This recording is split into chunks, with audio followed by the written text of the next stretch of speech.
বৃহস্পতিবার থেকে শুরু হলো দুদিনব্যাপী পশ্চিম ত্রিপুরা জেলা ভিত্তিক ভীষ্মদেব স্মৃতি শিশু নাটক প্রতিযোগিতা। মুক্তধারা অডিটোরিয়ামে এক অনুষ্ঠানের মধ্য দিয়ে এদিন প্রতিযোগিতার উদ্বোধন করেন পশ্চিম ত্রিপুরা জেলার ভারপ্রাপ্ত সভাধিপতি বিশ্বজিৎ শীল। দুদিনব্যাপী এই নাটক প্রতিযোগিতায় মোট 13টি বিদ্যালয় এবং নাট্য সংস্থা অংশগ্রহণ করেছে। উল্লেখ, বিশ্বদেব ত্রিপুরার বাংলা নাট্য চর্চার সঙ্গে দীর্ঘদিন যুক্ত ছিলেন এবং শিশু কিশোর নাট্য আন্দোলনের বিকাশ অবদান রেখেছিলেন। তার অবদানের স্বীকৃতি স্বরূপ রাজ্যের তথ্য ও সংস্কৃতি দপ্তর তার নামে এই নাটক প্রতিযোগিতা চালু করে। এদিন এক সাক্ষাৎকারে পশ্চিম ত্রিপুরা জেলার ভারপ্রাপ্ত সভাধিপতি বিশ্বজিৎ শীল জানান, বর্তমান সরকার প্রতিষ্ঠার পর থেকে যারা সংস্কৃতিকে সমৃদ্ধ করেছে তাদের স্মৃতিকে ধরে রাখার জন্য বিভিন্ন প্রয়াস নেওয়া হয়েছে।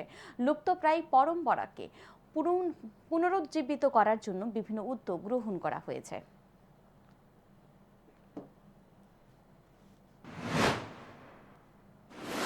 রাজ্যের মাননীয় মুখ্যমন্ত্রী প্রফেসর ডক্টর মানিক সাহা মহোদয় যে সকল আমাদের পরম্পরা, যে ঐতিহ্য যেগুলি আছিল, আমাদের আগের সংস্কৃতি যেগুলি লুপ্ত হয়ে গেছিল, সেইগুলিকেও পুনরায় আবার চালু করেছেন, যাতে আমাদের যে ঐতিহ্য আছে, আমাদের যে পরম্পরা আছে, সেটা থেকে যাতে আমরা বেরিয়ে না যাই, তার জন্য বিভিন্ন প্রয়াস সেখানে জারি রয়েছে।